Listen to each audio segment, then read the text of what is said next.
Each of us comes this morning with a variety of things on our mind, putting us in the past, present, and future all at once.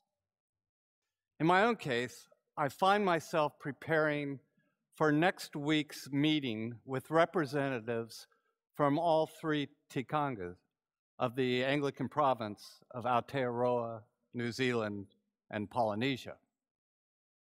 It's a deceptively obscure but alliterative title. It's called the Hermeneutics Hui. A hui, as most Kiwis know, is just a meeting. Hermeneutics is a little more complicated. It's an art form taught to budding theologians, usually in seminary. It's why I went to seminary, to find out what hermeneutics meant. While it is more than this, simply put, it is a process that is the foundation of every sermon. It seeks to tease out of Scripture what it meant at the time and apply it in a way that makes it useful today. The root of the word is the Greek messenger god, Hermes. Hermeneutics is about bringing the message forward, dusting off the past so that it can be heard appropriately today, so it might be lived out tomorrow. In the case of this hui, the intent is to discuss what Scripture has to say about human sexuality. In particular, we will be looking at the few instances where Scripture is purported to have something to say about homosexuality.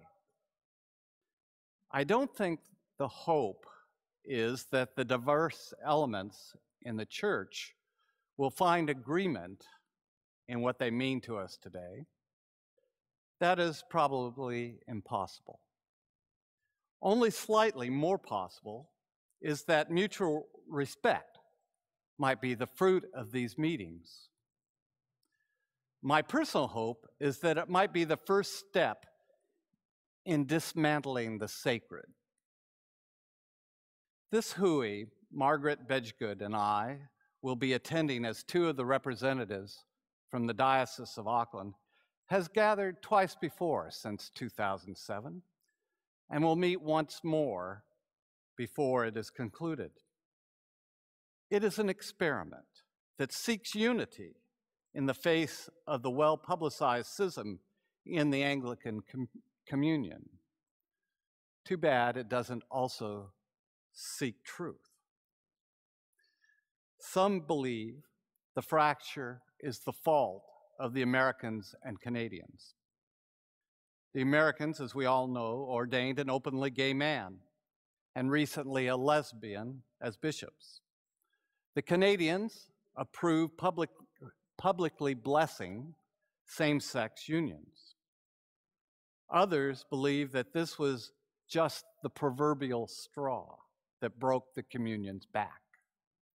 The forces of division have been in play ever since new prayer books came out in the 70s and 80s that began a process that St. Matthew's continues today, of favoring scholarship over tradition and modern and inclusive language over the more poetic but less comprehensible Elizabethan tongue.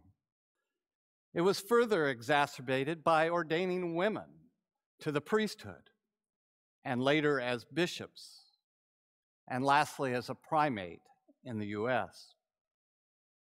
Most of the Anglican Church does not see these women as legitimately ordained on the grounds that it violates the male-imposed traditions of the Church. It is not surprising that those most resistant to our renewal of worship and the inclusion of women in ordained ministry are most angered by the idea of openly including gays and lesbians as full participants in the church. It is my view that the Anglican Communion is not divided by the recent acts of the North American churches, but by two very different views of what the church has been, is and is becoming. As a result, the Archbishop of Canterbury has been scrambling to find a way to make the schism go away. What he and a majority of his fellow primates have settled on is a new Anglican covenant, most of it's boilerplate. We Americans would describe it as flag, mom, and apple pie. They are long-held agreements of what holds Anglicans together that few would dispute. But the critical piece gives the primates unprecedented power to punish, up to and including expulsion, provinces like those in Canada and the US that act in a way not approved of by the majority of other provinces. By far, most of the churches in the Communion are the fruit of the 18th and 19th century English evangelical missionaries that were sent to the colonies. These churches have a traditional view of what it means to be church. Under the covenant, they will hold immense power over those seeking new ways of being the church. Progressive churches and provinces will either have to stop seeking justice for those the church has marginalized and forsake new knowledge and understanding of what it means to be faithful in the 21st century, or continue to do so, waiting to be kicked out. Should this covenant be approved, the church will become less divided, but smaller by necessity. But in whatever unity it gains, it will lose the creative tension that has always existed between what we want to hold on to and what we need to let go of. For now, that tension still exists. From my perspective, that still gives the church a glimmer of hope to continue its supporting role in our walk of faith.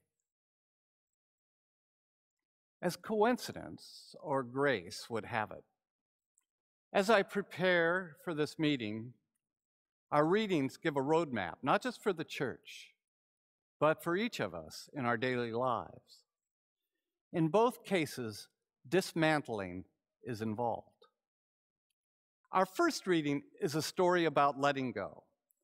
Elijah, the foremost prophet of the Hebrew Scriptures, passes his mantle to his successor, Elisha. After granting Elisha's wish for a double portion of his power, he makes a grand exit in a whirlwind on a fiery chariot. Looks like a good day for Elisha. He's probably ecstatic at his newfound position and power. Elijah made headlines when he defeated the priests of the Canaanite god Baal on Mount Carmel. It too was great theater. Elijah challenged them to a duel of sorts between their god Baal and his Yahweh. Whose god could burn a sacrifice on an altar without using a match? Baal got to go first, but the sacrifice remained unroasted. Elijah mocked their god, suggesting he had to rush off to the long drop. Then Elijah, to rub it in, drenched his sacrifice in water 3 times and then called on Yahweh to show his stuff. A pillar of fire came down and made an ash of the sacrifice. Elijah then did a high five by calling on the spectators to slaughter the 450 priests of Baal. While Elisha is aware of this mountaintop experience, which he thinks he can now do twice as well, he is not aware of a second one his mentor had that led to his getting the mantle. Apparently, bloodlust for God was not as satisfying as Elijah thought it would be. It puts him into a slump. Elijah cries out for death, as he is no better than his fathers. God tells him, go to a different mountain and wait for him. It is on this mountain that Elijah encounters God, not in the theatrics of an earthquake or storm, but in stillness. The still small voice dismantles his understanding of the sacred.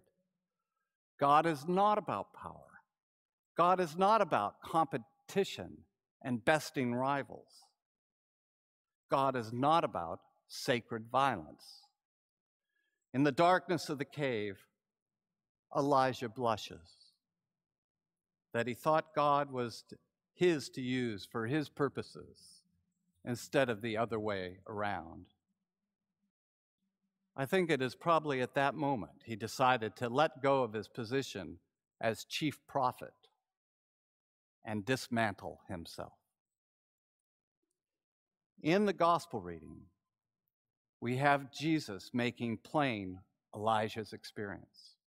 When the disciples want him to incinerate the Samaritans, notorious for worshiping on the wrong mountain, for being inhospitable to Jews who have long treated them as less than human, Jesus tells them, let it go. God isn't a weapon of mass destruction. God isn't about power, but love. God is about giving life, not taking it. After dismantling their view of the sacred, he offers a new understanding. God doesn't reside any place, yet is found everywhere. God is not in the past, but in the moment, facing the future. Follow a loving spirit. It leads to God's kingdom. My hope is that the Hui hears the still small voice of God and, like Elijah, blushes. I hope it leads to our dismantling our traditional notions of the sacred, that it might lead to holiness, truth, and justice. Letting go of our prejudices and certainties of the past is not easy. It can lead to a crisis in confidence, but it frees our heart to become one with the sacred now. It will be a wild ride, not unlike riding a whirlwind in a fiery chariot, but well worth the trip.